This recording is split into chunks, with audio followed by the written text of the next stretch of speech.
First of all, Rich, I just want to thank you for meeting me. I appreciate you coming. You're running for re-election, and I know a lot of people are going to have a lot of questions. And as you're competing, if you have someone to run against, I don't know, but at this point you don't.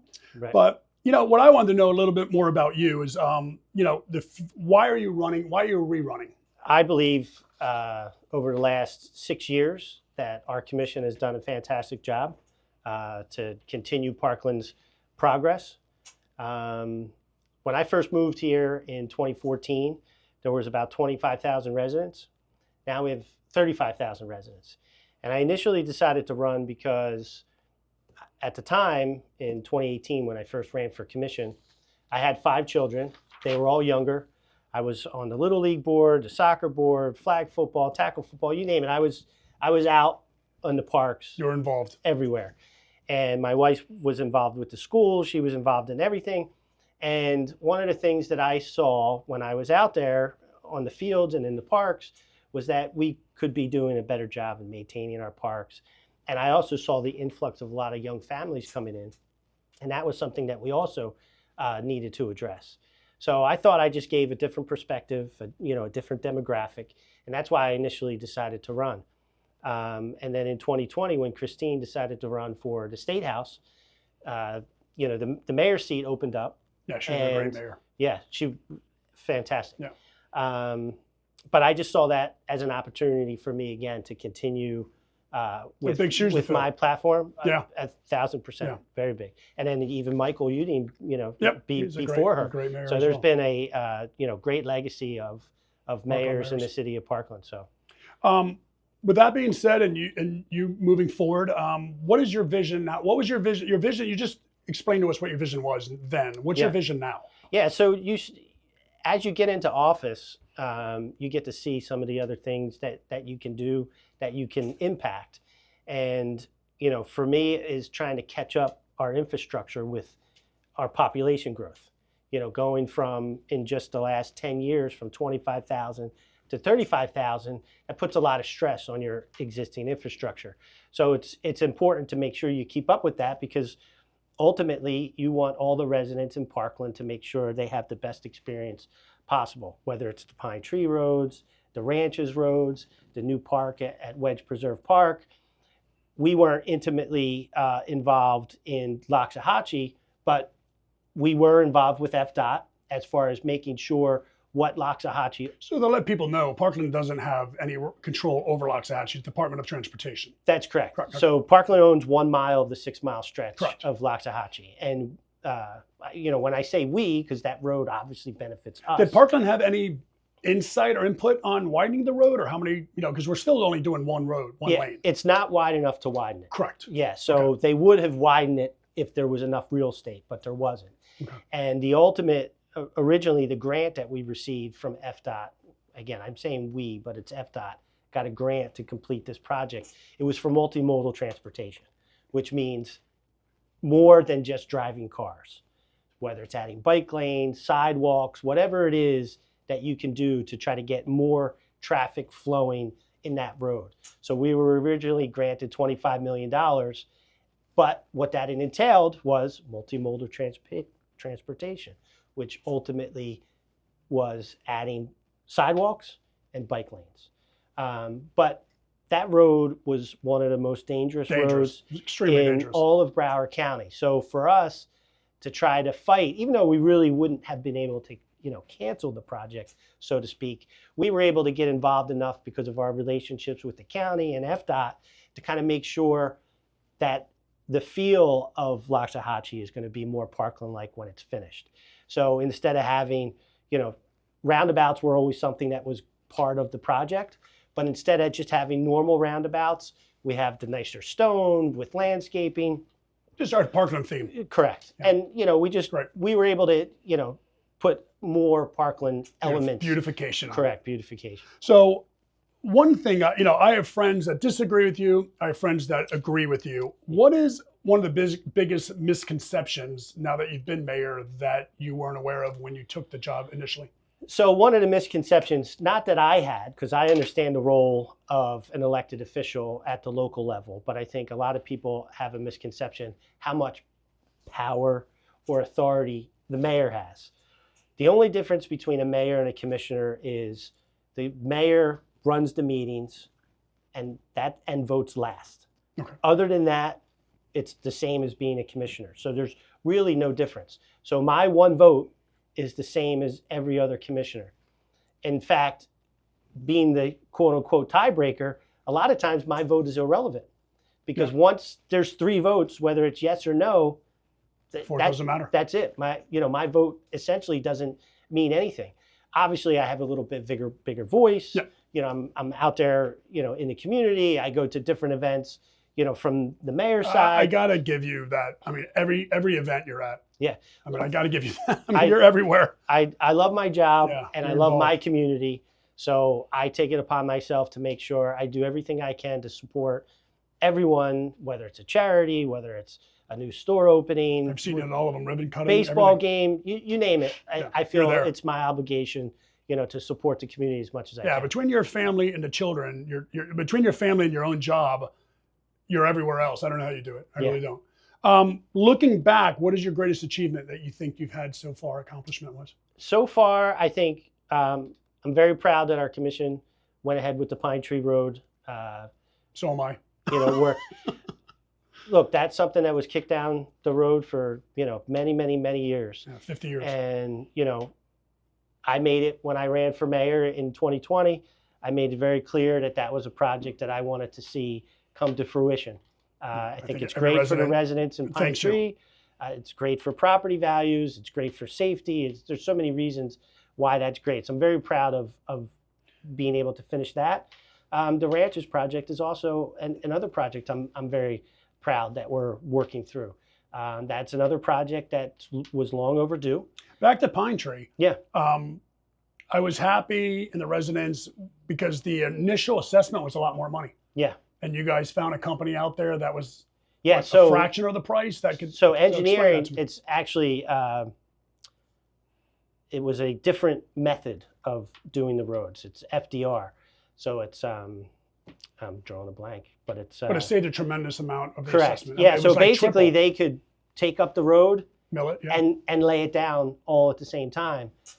So it was a great thing that our engineering department found, because originally we thought it could have been as much as $20 million to do the project, and it was less than half. I think it was maybe $7 or $8 million. So that not only was it a big savings, but the time to do that project was incredibly fast. I mean, the people you hired too were very nice. They were as we're doing open houses and broker opens, they did everything they can to work with us. Yep. Back to now, you're going to the ranches now. I know there's debate in the ranches. Some people wanted wider roads, deeper drainages, and again, I know you're not the engineer. Right. Where do you stand with the ranches right now? Yeah, the ranches I wish the project was going faster. We weren't able to use the FDR process for the roads in the ranches, but that's a different project altogether. The drainage ditches was the main focus originally in doing that, because it's been, I don't even know when the last time that they redug out the ditches. So the ditches add an additional safety component so that the fire department can use the drainage ditches as water, when they need to put out a fire. We're also adding a pump station in the back, which will allow us to control water flow in and out. So that's going to help with a lot of flooding issues that the ranches had. And then obviously the roads, your last step, that is also a piece that I heard very strongly from the residents that it was something that they would like to see finished. So is there any future planning on hydrants? So that would be water. Right. So we did do studies to see what water would cost, but you're talking $40–50 million, to do a full water project. So right now that just doesn't seem to be financially. I mean, maybe 20 years ago, if that was something, these are things you look back. I can't go back in the mind of, commissioners from 10, 15 years ago or 20 years ago. But a lot of times if you wait on a project, the costs continue to skyrocket. So it's better when it's something that needs to get done, you try to tackle it as soon as possible. So something you mentioned earlier was the infrastructure of our city. With the 2,600 acre annexation of the Wedge, and now Heron Bay and then the promenade coming in, or the The village in the village park. in the park, yeah. And then Toll Brother building the 52 homes in there. What are you doing with the infrastructure? I mean, where do you feel? I know right now we're a mess. Yeah. I mean, we're the traffic's horrendous. Yeah. So Well, it's short term. You Yeah. know, it's short term pain for long term gain. yeah, and I've said And the look, same. I know people get upset, and I get upset too, because You're in it. sometimes people forget. I live here. Yeah. I pay You taxes. feel the pain. We all I feel drive it. all the roads, so I get it, and I understand the frustration. But it had to happen sometime. Eventually, it had to happen. Could we have tried to work things out better so the projects flowed at a different pace, so we weren't doing both at the same time? Well, that's the problem with living in the city of Parkland is we don't own Hillsborough. That's a Broward County project, and Locks Road is an FDOT project. We had everybody working together as best we can. We delayed Hillsborough, a bunch to try to, soften some of the impacts that we would feel with traffic. But ultimately, Broward County said, "Look, we got to get this road going, and get this taken." But look, Hillsborough is going to be fantastic when it's finished too. All new roads, all new sidewalks, new lighting. The lighting I'm extremely proud of because instead of using the highway lights that we have on University and Nob Hill, we're going to have more decorative lights. So I think that's going to bring just a different element, Which to the helps us to with the the property streets values. Yeah, for that's sure, great. for sure. With that's two things. Taxes. Our tax base, our millage. Yeah, We're one of the lowest millages in Broward County. that's right. We have one of the most expensive homes in Broward County, though. Yep, Are do. we at a surplus with tax? Where are we with our budget? So right now our budget's about $58 million a year. Our budget has not increased because we've kept our millage rate. Since I've been in office, we've kept our millage rate the same. Okay. Other cities can't say the same, whether it's Coral Springs, Margate, Coconut Creek, they've all been increasing their millage rate. But we've been able to accomplish all of this work that we're doing without increasing our millage rate. Is there opportunities to potentially, because we have a lot of big projects going on, obviously Wedge Preserve Park is, a hefty price tag. Village in the Park, very proud to say we made our initial investment to buy 64 acres for In $20 North Broward's, for $25 million. And then sold land to Toll Brothers. We sold, Yeah. which we It had was a smart always move. intended to do that, and then we sold another 6 acres to Lifetime. So we made money. We've already received $25.5 million, Good. and we own 32 acres where the village and the park will go free and clear. Right. So obviously we're going to make some money in that particular deal. How much money we make we'll see. But now we have the flexibility with that project to make sure we can make everything as upscale as possible. Sure. So we'll see where that goes. But we'll definitely, we'll come out ahead on that project for sure. Financially, and I think, economically with the added tax base, with the commercial, I think will give us opportunities. But for now, it's difficult for me to talk too much on taxes because until the state decides what they're doing, it's hard for us to decide what we're going to do, right? Are they going to up the homestead to $250,000 to $500,000? So we don't know what that will do to our budget because if they change the homestead value, that's going to be less money that we have because the city of Parkland has over 80% of our homes are homesteaded. Correct. So any reduction or addition to the Changes your homestead budget. taxes will change our budget. Yeah. So it's hard for me to, look, I want lower taxes because I pay taxes just like everybody else. I'd rather pay nothing, but I also know with paying nothing, You get nothing. and look, as a realtor, I just said to you earlier, as a realtor, I would assume you appreciate cities that have more amenities, that are more Being that upkept. it's my favorite city and we live in there as well, Right. I want to maintain as much as we can. Correct. With that being said, the next question is safety. Where are we Yeah. at with the police? We just renewed our contract with BSO. Okay. I think the new captain, Michelle McCardle, she's doing a fantastic job. She's very engaged with the community.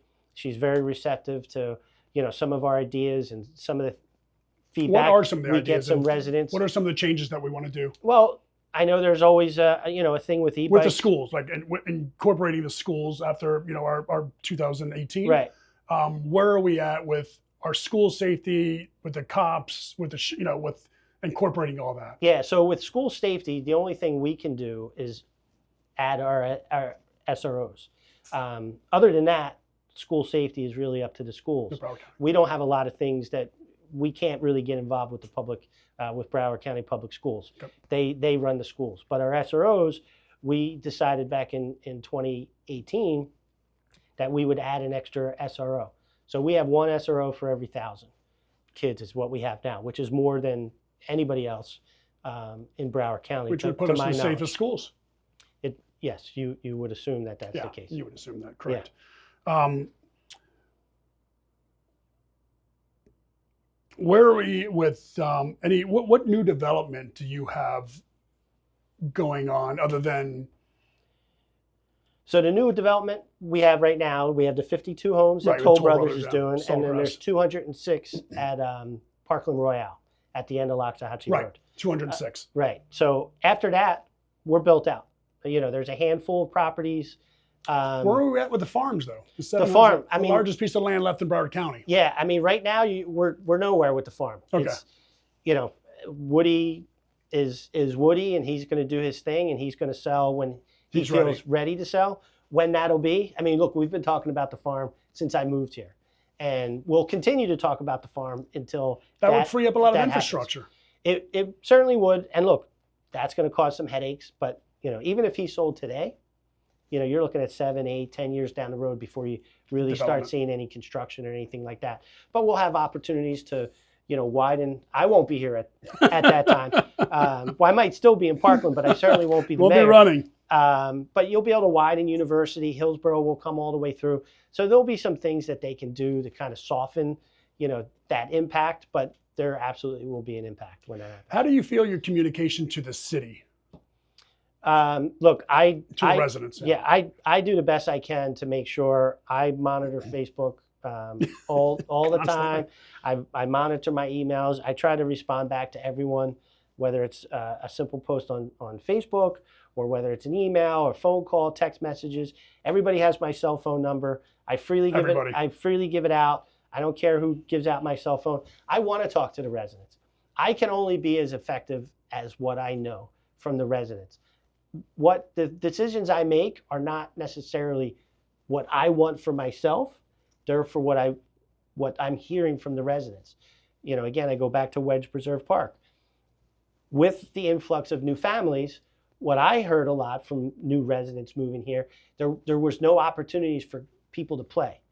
The soccer fields are always crowded. Organized, baseball, all organized sports. So we built Wedge Preserve Park on the premise that it's going to be an unprogrammed park. Yeah, I'm excited about that. It's going to have something for everybody. And you want to go have a catch on the baseball field, you want to hit baseballs, whatever you want to do, pickleball, basketball, Ninja Warrior course. We heard the adolescents, teenagers don't have enough things to do.